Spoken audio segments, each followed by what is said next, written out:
Next మనకి రాజ్యాంగ సంస్థల్లో ఇంకొక ముఖ్యమైనటువంటి వ్యవస్థ యూనియన్ పబ్లిక్ సర్వీస్ కమిషన్ అండి. యూపీఎస్సి అని చెప్తాం.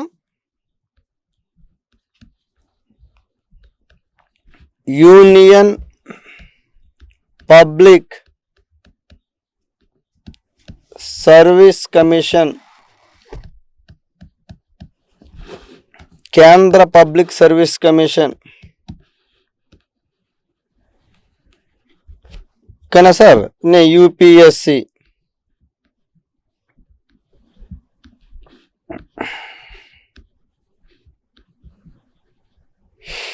ఇక్కడ వాస్తవంగా బ్రిటిష్ ప్రభుత్వము మొదటిసారిగా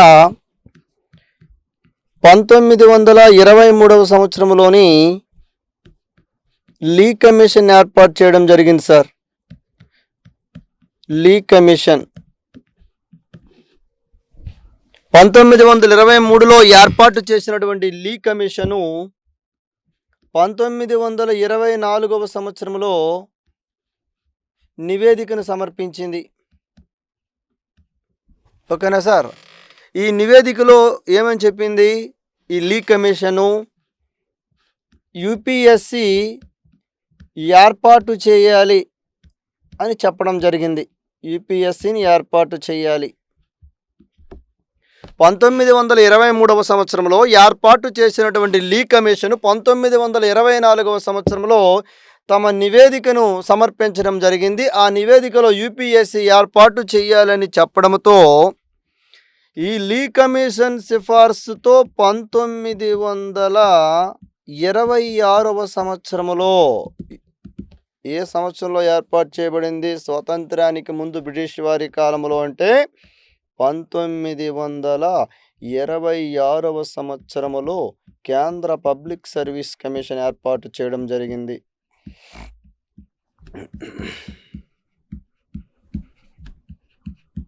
కేంద్ర పబ్లిక్ సర్వీస్ కమిషన్ ఏర్పాటు చేయడం జరిగింది. ఓకేనా సార్? తర్వాత 1935 భారత ప్రభుత్వ చట్టం ప్రకారం, మనం సమాఖ్య వ్యవస్థ చెప్పేటప్పుడు చెప్పాం, సమాఖ్య వ్యవస్థ నుంచి తీసుకున్నటువంటివి ఫెడరల్ పబ్లిక్ సర్వీస్ కమిషను, అదేవిధంగా మనం ఫెడరల్ న్యాయస్థానాలు అని చెప్పడం జరిగింది. ఈ 1935 ఇండియన్ గవర్నమెంట్ యాక్ట్ 1935 భారత ప్రభుత్వ చట్టం ప్రకారం,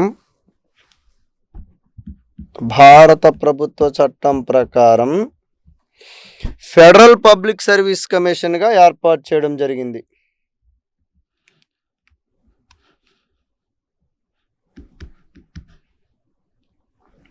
ఫెడరల్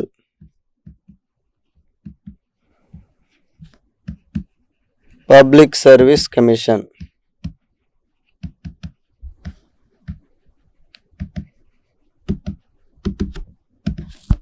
ఓకేనా సార్?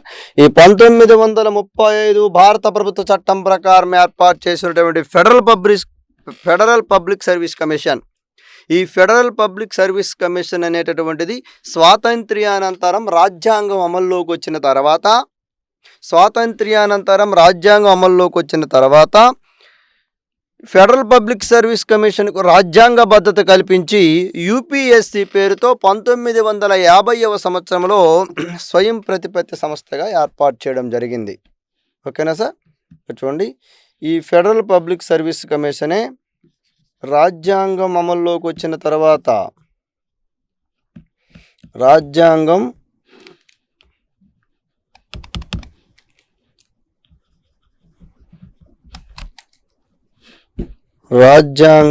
అమలులోకి వచ్చిన తరువాత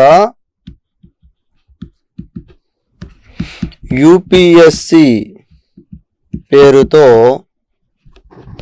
ఓకేనా, యూపీఎస్సి పేరుతో స్వయం ప్రతిపత్తి గల వ్యవస్థగా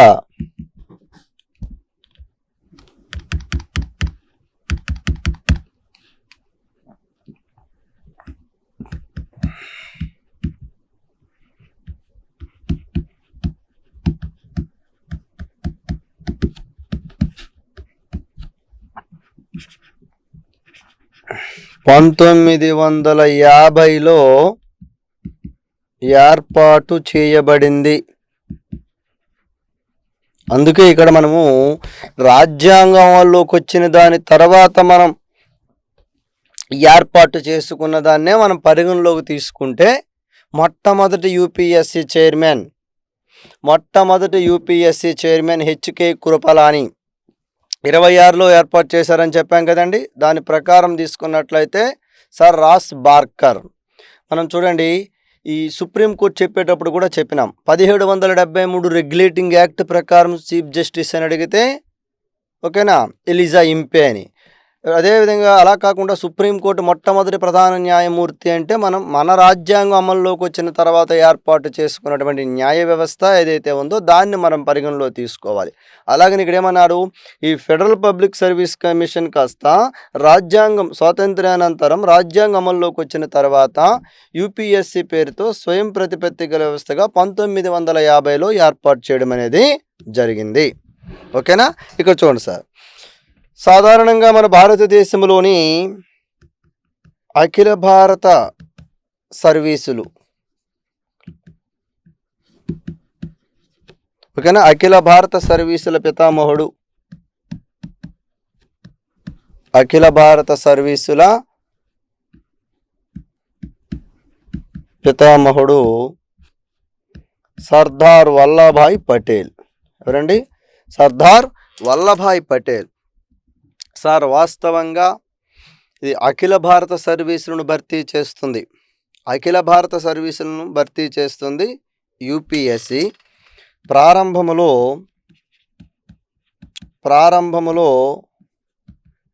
అఖిల భారత సర్వీసులు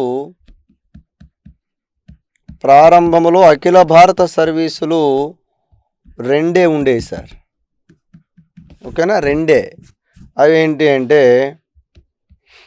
ఒకటి Indian administrative service, 2 Indian police service IPS IAS. అయితే 1966వ సంవత్సరంలో ఓకేనా ఐఎఫ్ఎస్ని చేర్చారు. Indian forest service. దీంతో ప్రస్తుతం తీసుకున్నట్లయితే అఖిల భారత సర్వీసులు ఎన్ని అంటే 3: IAS, IPS, IFS. Indian administrative service IAS, Indian police service IPS, Indian forest service IFS. అయితే సార్ ఇప్పుడు అఖిల భారత సర్వీసులను ఏర్పాటు చేసే అధికారం ఎవరికి కలదు? కొత్త అఖిల భారత సర్వీసులను ఏర్పాటు చేసే అధికారం ఎవరికి కలదు అంటే భారత పార్లమెంటుకు కలదు. అయితే ఇక్కడ ఒక ఇంపార్టెంట్ పాయింట్ ఏంటంటే సార్, మనం లాస్ట్ టైం అంతకుముందు జరిగినటువంటి ఎస్ఐ ప్రిలిమ్స్ ఎగ్జామ్లో కూడా మనకు ఒక ప్రశ్న అడిగాడు. ఏవైనా కొత్త అఖిల భారత సర్వీసులను ఏర్పాటు చేయాలంటే ఏర్పాటు చేసే అధికారం పార్లమెంటుకే ఉంటుంది. అర్థమవుతుందా? బట్ ఇక్కడ ముందుగా ఎవరి యొక్క ఆమోదం కావాలి అంటే ఇక్కడ చూడండి, 312 అధికరణ ప్రకారం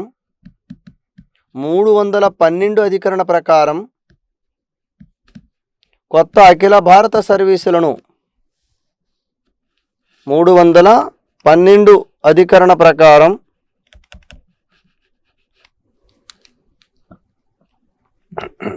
కొత్త అఖిల భారత సర్వీసులను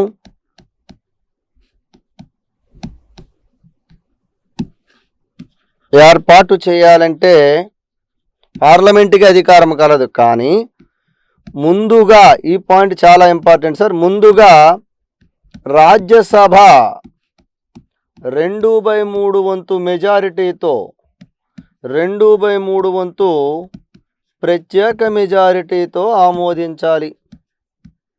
2/3 వంతు ప్రత్యేక మెజారిటీతో ఆమోదించాలి. ఇది ఇంపార్టెంట్. ఆర్టికల్ కూడా ఇంపార్టెంట్ అండి, 312 అని 312. ఓకేనా. అయితే ఇక్కడ ఇంకొక ఇంపార్టెంట్ పాయింట్ ఏంటంటే, సాధారణంగా ఈ ప్రధానంగా ఉన్నటువంటి Indian administrative service, Indian police సర్వీసుకి సంబంధించి మనకి శిక్షణా సంస్థలు కనుక తీసుకున్నట్లయితే సార్, శిక్షణా సంస్థలు ఓకేనా, అందులో ఐఏఎస్ల శిక్షణ కోసం శిక్షణా సంస్థను ఎక్కడ ఏర్పాటు చేయడం జరిగింది అంటే 1959వ సంవత్సరంలో నేషనల్ అకాడమీ ఆఫ్ అడ్మినిస్ట్రేషన్ను ముస్సోరీలో ఏర్పాటు చేశారు. గతంలో అది ఉత్తరప్రదేశ్లో ఉండేదండి. ఉత్తరప్రదేశ్ నుంచి ఉత్తరాఖండ్ ఏర్పాటు చేయడంతో ప్రస్తుతం ఉత్తరాఖండ్లో ఉంది ముస్సోరీ. దీనికి ఏమని నామకరణం చేశారంటే లాల్ బహదూర్ శాస్త్రి నేషనల్ అడ్మినిస్ట్రేటివ్ అకాడమీగా పిలుస్తున్నారు. ఐఏఎస్ల శిక్షణ కోసం 1959వ సంవత్సరంలో, ఏ సంవత్సరం సార్, 1959వ సంవత్సరంలో నేషనల్ అకాడమీ ఆఫ్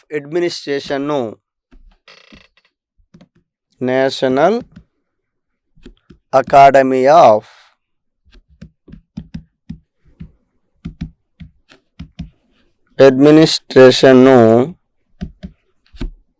ముస్సోరీలో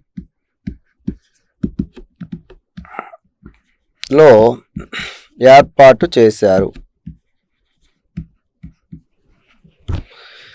ముస్సోరీ ప్రస్తుతం ఉత్తరాఖండ్లో ఉందండి. ఓకేనా, అదే ముస్సోరీ ప్రస్తుతం ఉత్తరాఖండ్లోని అదే డెహ్రాడూన్ జిల్లాలో ఉంది.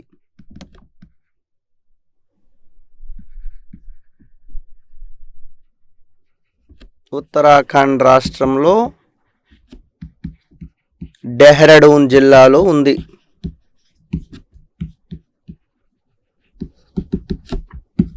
ఓకేనా సార్, ప్రస్తుతం దీనిని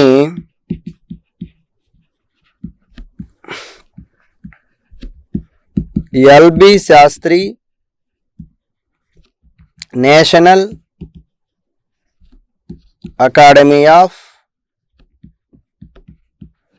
అడ్మినిస్ట్రేషన్ అని పిలుస్తున్నారు. LB Shastri national academy of administration. మనకి ఐపీఎస్ల శిక్షణ కోసం తీసుకున్నట్లయితే ఐపీఎస్ల శిక్షణ కోసం హైదరాబాద్లో ఉందండి. Hyderabad the Vallabhbhai Patel, Sardar Vallabhbhai Patel national police academy, Hyderabad అండి. ని సర్దార్ వల్లభాయ్ పటేల్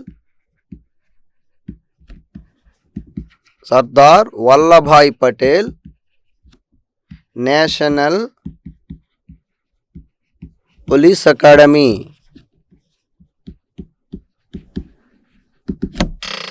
సర్దార్ వల్లభాయ్ పటేల్ నేషనల్ పోలీస్ అకాడమీని హైదరాబాద్లో ఏర్పాటు చేయడం జరిగింది. ఓకేనా, L B Shastri national academy of administration Mussoorie అండి. అది ఐఏఎస్ల శిక్షణ కోసం.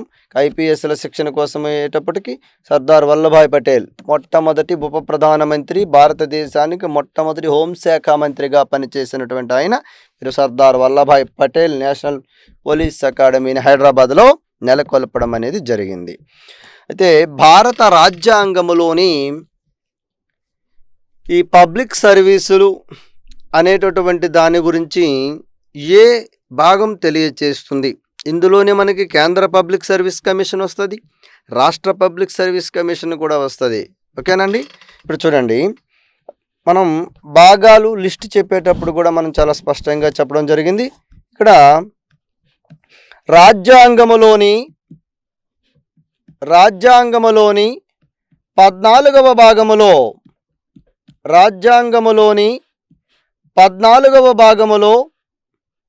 315 నుండి 323 వరకు గల అధికరణలు, రాజ్యాంగములోని 14వ భాగములో 315 నుండి 323 వరకు గల అధికరణలు.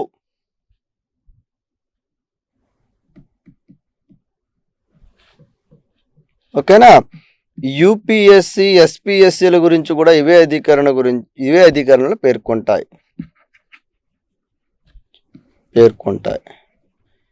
ఓకేనా, నిర్మాణము విధుల గురించి పేర్కొంటాయి ఇవన్నీ ఆర్టికల్స్ కూడా.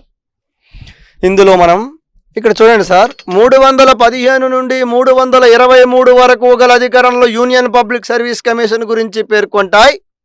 ఇవే అధికరణలు స్టేట్ పబ్లిక్ సర్వీస్ కమిషన్ గురించి కూడా పేర్కొంటాయి, రాష్ట్ర పబ్లిక్ సర్వీస్ కమిషన్ గురించి కూడా తెలియజేస్తాయి.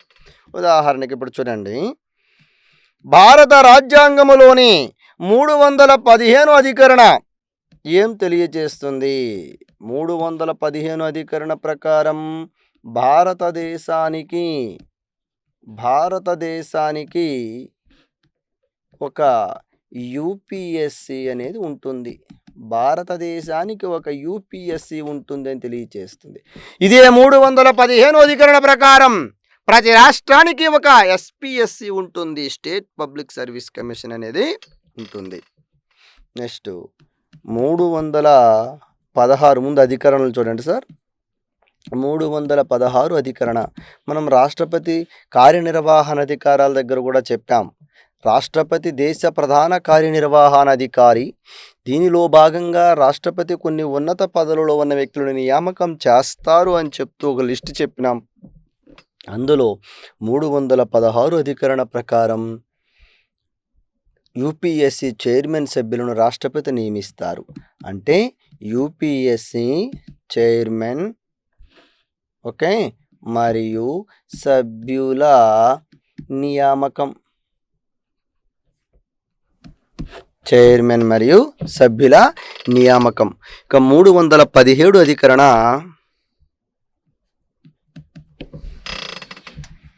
317 అధికరణ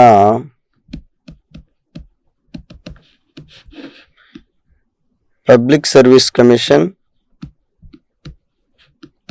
public service commission,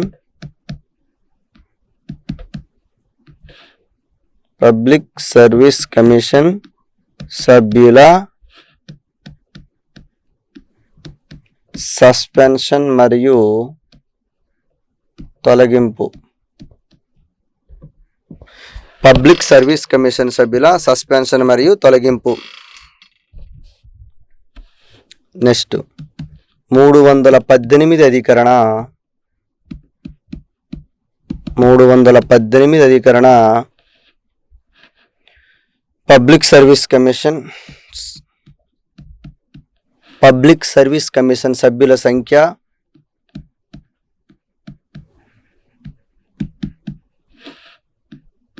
public service commission సభ్యుల సంఖ్య మరియు కార్యాలయ ఉద్యోగులకు సంబంధించి నియమ నిబంధనలు. అర్థమైందా? కమిషన్ కార్యాలయ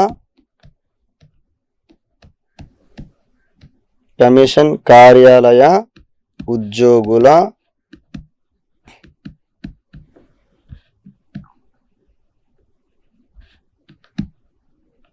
నియమ నిబంధనలు.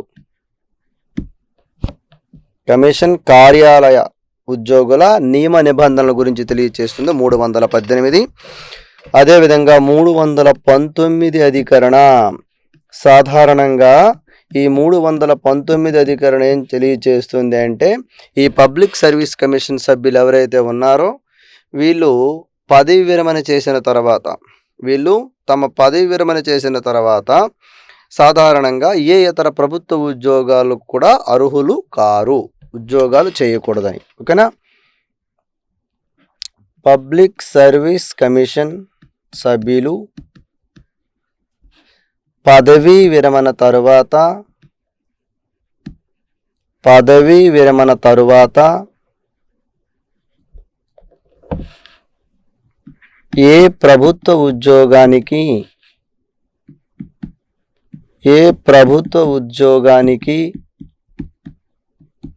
కూడా అర్హులు కారు.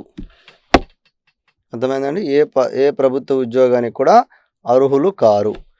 అదేవిధంగా 320 అధికరణ తీసుకున్నట్లయితే పబ్లిక్ సర్వీస్ కమిషన్కి సంబంధించి విధుల గురించి తెలియజేస్తాయి.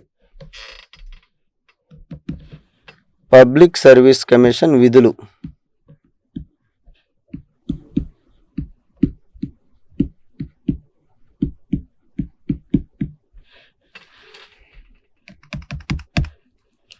పబ్లిక్ సర్వీస్ కమిషన్ విధులు.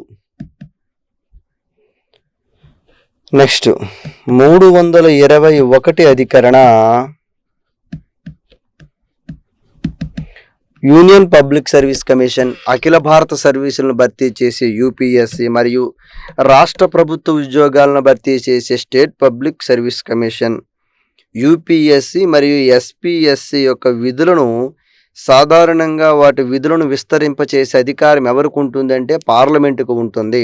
అంటే కేంద్ర స్థాయిలో యూపీఎస్సికి అయితే పార్లమెంటు, రాష్ట్ర స్థాయిలో రాష్ట్ర పబ్లిక్ సర్వీస్ కమిషన్కి అయితే రాష్ట్ర శాసనసభకు ఉంటుంది. అంటే యూపీఎస్సి మరియు ఎస్పీఎస్సి విధులను విస్తరింపజేస్తూ పార్లమెంటు మరియు రాష్ట్రాల శాసనసభలు చట్టాలు లేదా శాసనాలు చేయవచ్చు అని తెలియజేస్తుంది 321.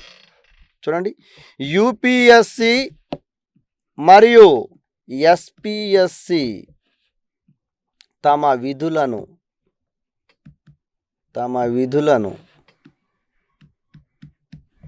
విస్తరింపజేస్తూ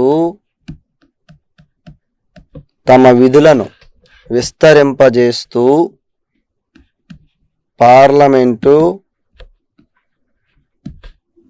మరియు ఆయా రాష్ట్ర శాసనసభలు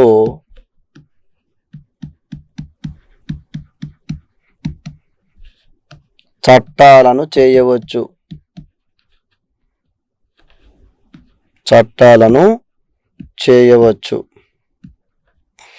ఓకేనా సార్? నెక్స్ట్ 322 అధికరణ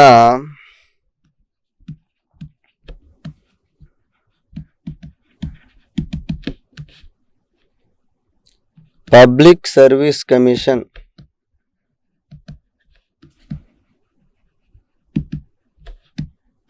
ఒక ఖర్చులు.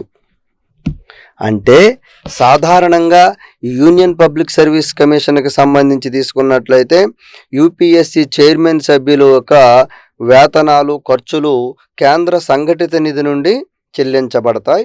అదే రాష్ట్ర పబ్లిక్ సర్వీస్ కమిషన్కి సంబంధించినటువంటి ఖర్చులు, వేతనాలు అనేవి రాష్ట్ర సంఘటిత నిధి నుంచి చెల్లించబడతాయి. ఓకేనా?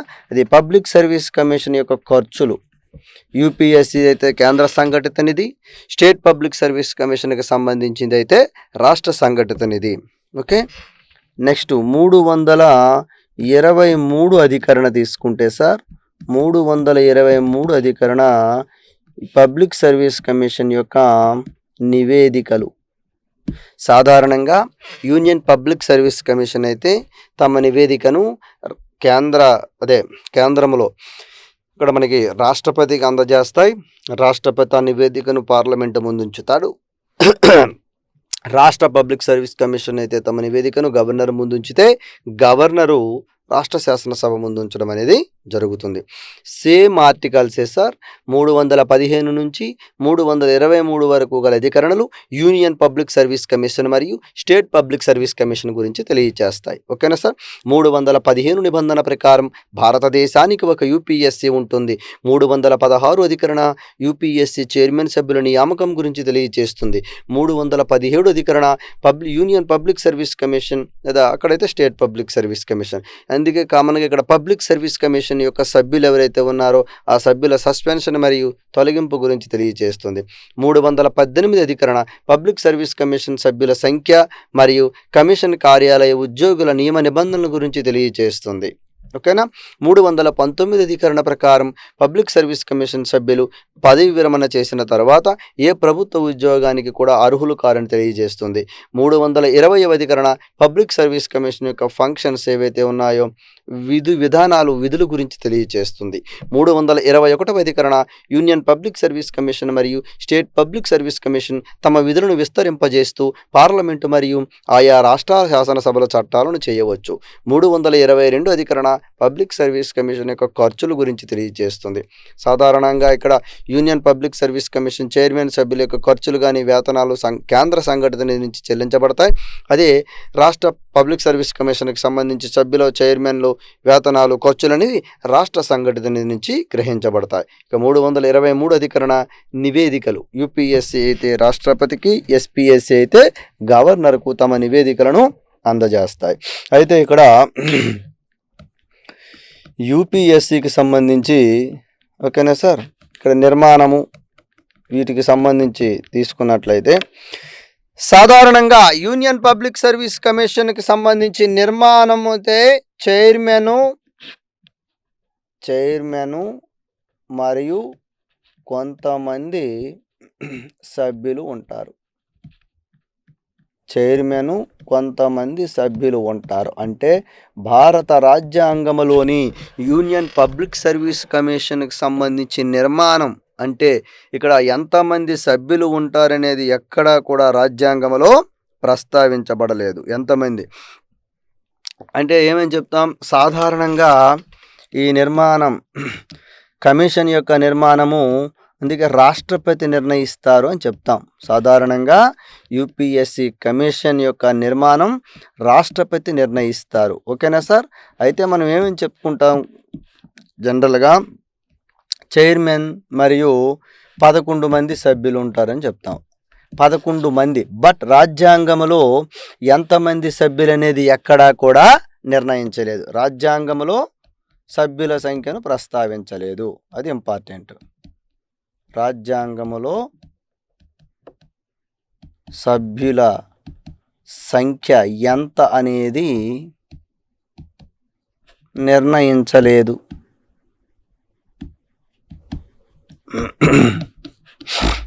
అర్థమైందా సార్. నిర్మాణం చైర్మన్ మరియు కొంతమంది సభ్యులు ఉంటారండి, ఎంతమంది అనేది కూడా నిర్ణయించలేదు. అదేవిధంగా ఆల్రెడీ మనం చెప్పాం, నియామకం భారత రాజ్యాంగంలోని 316 అధికరణ ప్రకారం యూపీఎస్సి చైర్మన్ని మరియు సభ్యులను ఎవరు నియమిస్తారు అంటే రాష్ట్రపతి నియామకం చేస్తారు. ఎవరండి? రాష్ట్రపతి నియమిస్తారు యూపీఎస్సి చైర్మన్ మరియు సభ్యులను. అదేవిధంగా సార్ ఈ యూపీఎస్సికి సంబంధించి చైర్మన్ సభ్యుల యొక్క పదవీ కాలం ఎంత అని అడిగితే సార్, యూపీఎస్సి చైర్మన్ సభ్యుల పదవీ కాలం 6 సంవత్సరములు లేదా 65 సంవత్సరాలు. సేమ్ మనం చెప్పాం కదా సార్, కేంద్ర ఎన్నికల కమిషన్ దగ్గర ఏమైతే చెప్పినామో ఎన్నికల కమిషనర్ల పదవీ కాలం, అదేవిధంగా ఇక్కడ యూపీఎస్సి చైర్మన్ సభ్యుల యొక్క పదవీ కాలం ఏంటండి 6 సంవత్సరములు లేదా 65 సంవత్సరాలు. ఏది ముందైతే అది.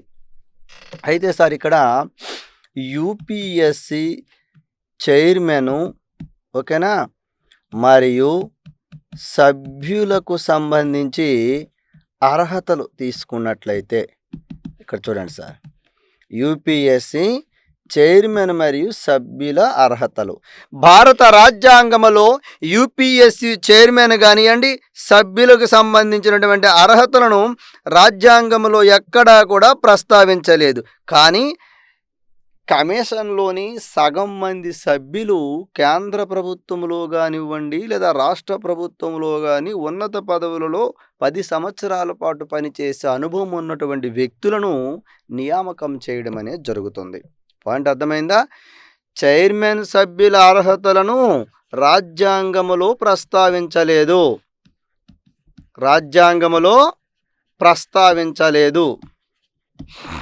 కానీ ఓకేనా సార్,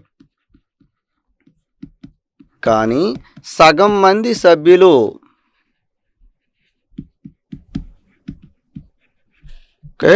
భారత ప్రభుత్వం లేదా రాష్ట్ర ప్రభుత్వం 10 సంవత్సరాలు ఉన్నత ఉద్యోగిగా పనిచేసే అనుభవం ఉండాలి. 10 సంవత్సరాలు ఉన్నత ఉద్యోగిగా పనిచేసే అనుభవం ఉండాలి. ఓకేనా సార్. వేతనం తీసుకుంటే సాధారణంగా వేతనాన్ని భారత పార్లమెంటే నిర్ణయిస్తుంది.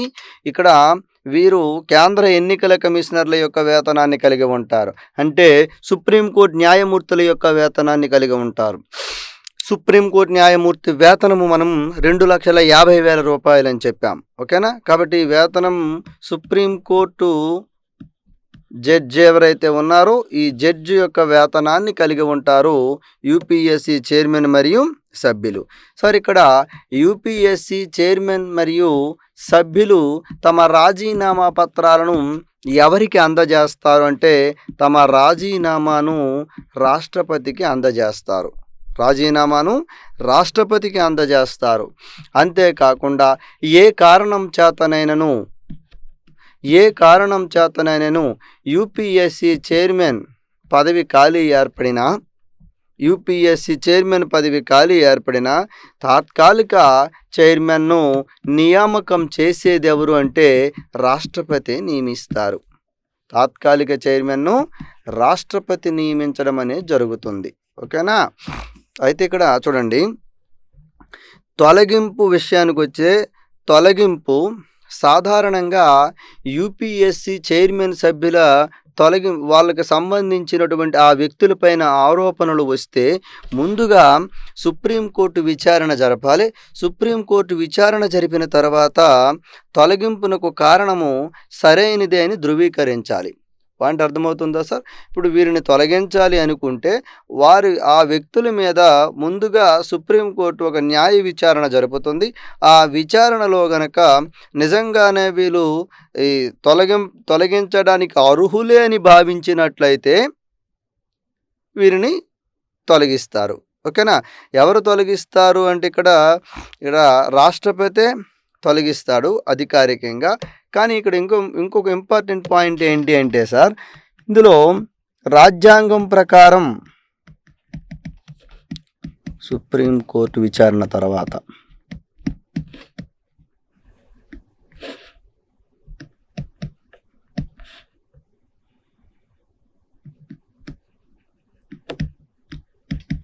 తొలగింపు సరైనదే అని ధృవీకరించాలి.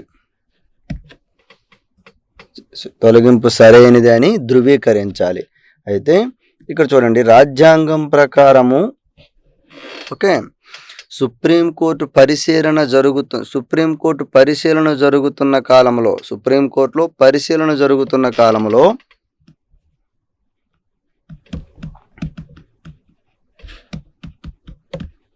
సుప్రీంకోర్టు అని అర్థం. సుప్రీం పరిశీలనా కాలంలో రాష్ట్రపతి చైర్మన్ మరియు సభ్యులను సస్పెండ్ చేయవచ్చు. విచారణ జరిపిన తర్వాత విచారణ సరైనది అని ధృవీకరించిన తర్వాత రాష్ట్రపతి తొలగించవచ్చు. కానీ రాజ్యాంగం ప్రకారం ఈ చైర్మన్ సభ్యుల యొక్క ఈ ఆరోపణలు ఏవైతే ఎదుర్కొంటున్నారో సుప్రీంకోర్టు పరిశీలనలో ఉన్న కాలంలో లేదా విచారణలో ఉన్న కాలంలో ఈ యొక్క చైర్మన్ మరియు సభ్యులు ఎవరైతే ఉన్నారో ఈ సభ్యులను కానీ ఈ చైర్మన్ కానీ రాష్ట్రపతి సస్పెండ్ చేయవచ్చు. ఓకేనా? నివేదిక వచ్చేటప్పటికి మనం చెప్పాం రాష్ట్రపతికి అందజేస్తారు. నివేదిక రాష్ట్రపతికి అందజేస్తారు.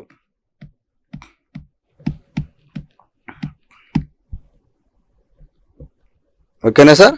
ఇక్కడ చూడండి, నియామకం రాష్ట్రపతి, రాజీనామా రాష్ట్రపతి, సుప్రీంకోర్టు విచారణతో తొలగింపు రాష్ట్రపతి, తాత్కాలిక చైర్మన్ను రాష్ట్రపతి నియమిస్తారు. చైర్మన్ సభ్యులను సస్పెండ్ చేసే అధికారం రాష్ట్రపతి కలిగి ఉంటారు. వేతనం సుప్రీంకోర్టు న్యాయమూర్తుల వేతనాన్ని కలిగి ఉంటారు. ఓకేనా? నివేదిక రాష్ట్రపతికి అందజేస్తారు. మొట్టమొదటి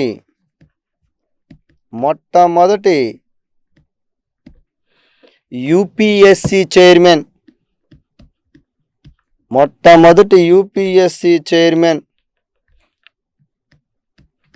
హెచ్కే కృపలాని. అదే మనకి 1926లో ఏర్పడిందని చెప్పాం కదా సార్, స్వాతంత్రానికి పూర్వం. అప్పుడు చైర్మన్ తీసుకున్నట్లయితే sir Ross Barker.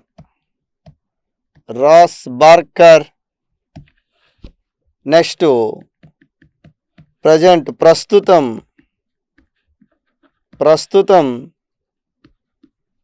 UPSC chairman Pradeep Kumar Joshi ప్రస్తుతం యూపీఎస్సి చైర్మన్ ప్రదీప్ కుమార్ జోషి. ఓకేనా సార్, ఇది కరెంట్ ఈవెంట్ కింద మనం పరిగణించాలి. ప్రస్తుతం UPSC chairman Pradeep Kumar Joshi. Sir next దీనికి రిలేటెడ్గానే same state public service commission, state public service commission. ఓకేనా సార్, దీనిని ఎస్పిఎస్సి అంటాం.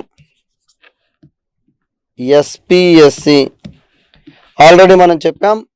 భారత రాజ్యాంగంలోని యూపీఎస్సి నిర్మాణము విధుల గురించి ఏ అధికరణలు తెలియచేస్తాయో అవే అధికరణలు ఈ ఎస్పిఎస్సి నిర్మాణము విధుల గురించి కూడా తెలియచేస్తాయి. 315 నుండి 323.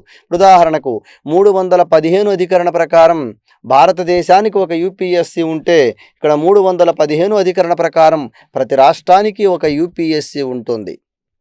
అయితే 2 లేదా అంతకన్నా ఎక్కువ రాష్ట్రాలకు ఉమ్మడిగా జేఎస్పిఎస్సి అనేది ఉంటుంది, joint state public service commission. Joint state public service commission భారత రాజ్యాంగంలోని joint state public service commission గురించి ఎక్కడా కూడా ప్రస్తావించలేదు. యూపీఎస్సి ఎస్పిఎస్సిల గురించే ప్రస్తావించారు. కాబట్టి ఇక్కడ చూడండి, అక్కడ 315 నిబంధన ప్రకారం భారతదేశానికి ఒక యూపీఎస్సి ఉంటే ఇక్కడ 315 అధికరణ ప్రకారం ప్రతి రాష్ట్రానికి ఒక స్టేట్ పబ్లిక్ సర్వీస్ కమిషన్. రాష్ట్ర ప్రభుత్వ ఉద్యోగాలను భర్తీ చేస్తుంది ఎస్పిఎస్సి. 316 అధికరణ ప్రకారం యూపీఎస్సి చైర్మన్ సభ్యులను రాష్ట్రపతి నియమిస్తే ఇక్కడ 316 అధికరణ ప్రకారం 316 అధికరణ ప్రకారం ఎస్పిఎస్సి చైర్మన్ మరియు సభ్యులను గవర్నర్ నియమిస్తారు.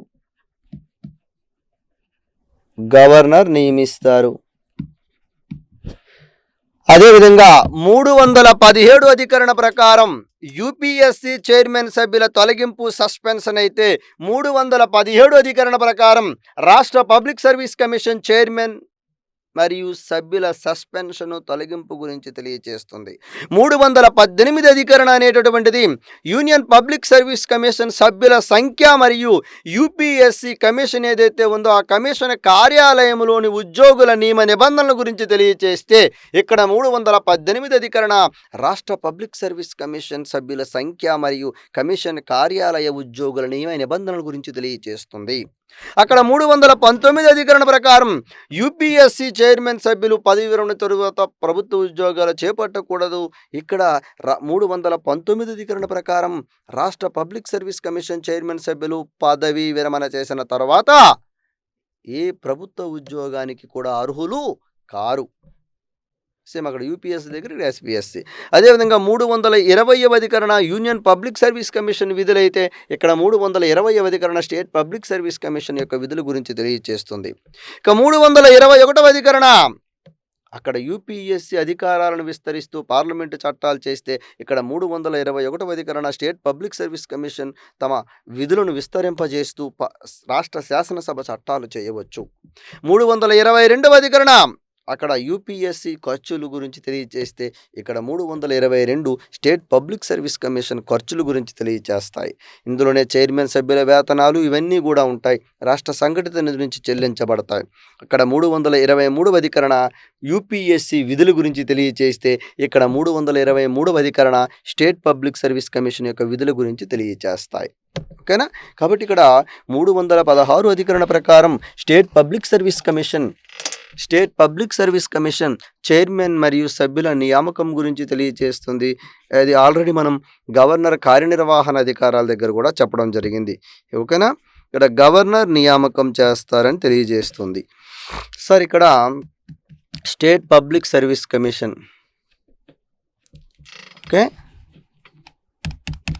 చైర్మన్ సభ్యుల పదవీ కాలం చూడండి సార్. ఎస్పిఎస్సి చైర్మన్ మరియు సభ్యుల పదవీ కాలం ఎంత సార్ అని అడిగితే 6 సంవత్సరములు లేదా 62 సంవత్సరాలు. అక్కడ యూపీఎస్సీ అయితే 6 లేదా 65, ఇక్కడైతే 6 లేదా 62. అక్కడ వేతనం సుప్రీంకోర్టు న్యాయమూర్తుల వేతనం అయితే ఇక్కడ వీరి వేతనం హైకోర్టు న్యాయమూర్తుల వేతనాన్ని కలిగి ఉంటారు. ఓకేనా సార్? అదేవిధంగా అక్కడ తాత్కాలిక యూపీఎస్సీ చైర్మన్ని రాష్ట్రపతి నియామకం చేస్తే ఇక్కడ తాత్కాలిక స్టేట్ పబ్లిక్ సర్వీస్ కమిషన్ చైర్మన్ను ఎవరు నియామకం చేస్తారు అంటే గవర్నర్ నియామకం చేస్తారు. ఇక్కడ చూడండి సార్, ఇక్కడ ఇంపార్టెంట్ ఏంటంటే తొలగింపు. ఎస్పీఎస్సి చైర్మన్ మరియు సభ్యులను నియమించేది గవర్నర్ కానీ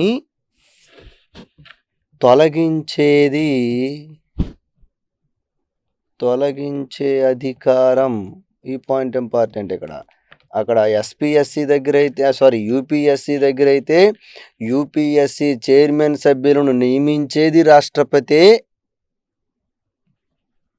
యూపీఎస్సి చైర్మన్ సభ్యులను తొలగించేది కూడా అధికారికంగా రాష్ట్రపతి. బట్ ఇక్కడ రాష్ట్ర పబ్లిక్ సర్వీస్ కమిషన్ చైర్మన్ సభ్యులను నియమించేది మాత్రమే గవర్నర్. బట్ ఎస్పీఎస్సి చైర్మన్ సభ్యులను తొలగించే అధికారం మాత్రము రాష్ట్రపతికి కలదు. బట్ ఎస్పీఎస్సి చైర్మన్ సభ్యులను సస్పెండ్ చేసే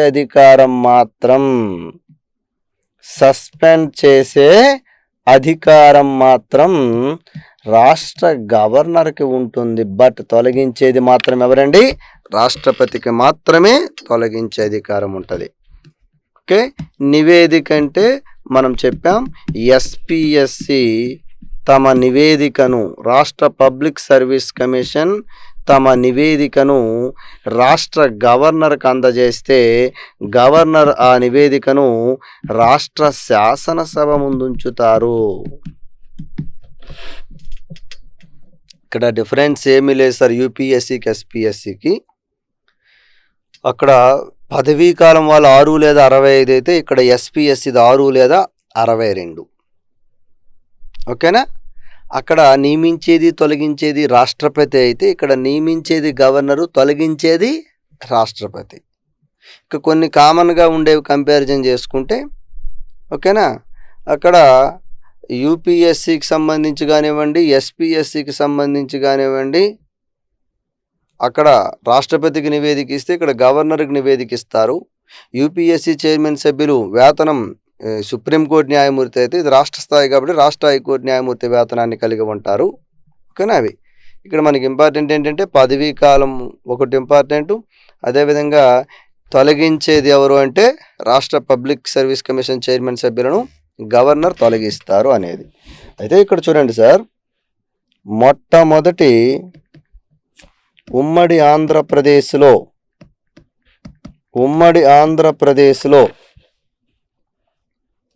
మొట్టమొదటి ఉమ్మడి ఏపీలో మొట్టమొదటి state public service commission chairman, ఉమ్మడి ఏపీలో మొట్టమొదటి ఎస్పీఎస్సి చైర్మన్ ఎవరు అంటే వివేకానందమూర్తి. ఓకేనా? అదేవిధంగా ఉమ్మడి ఏపీలో ఉమ్మడి ఆంధ్రప్రదేశ్లో చిట్ట చివరి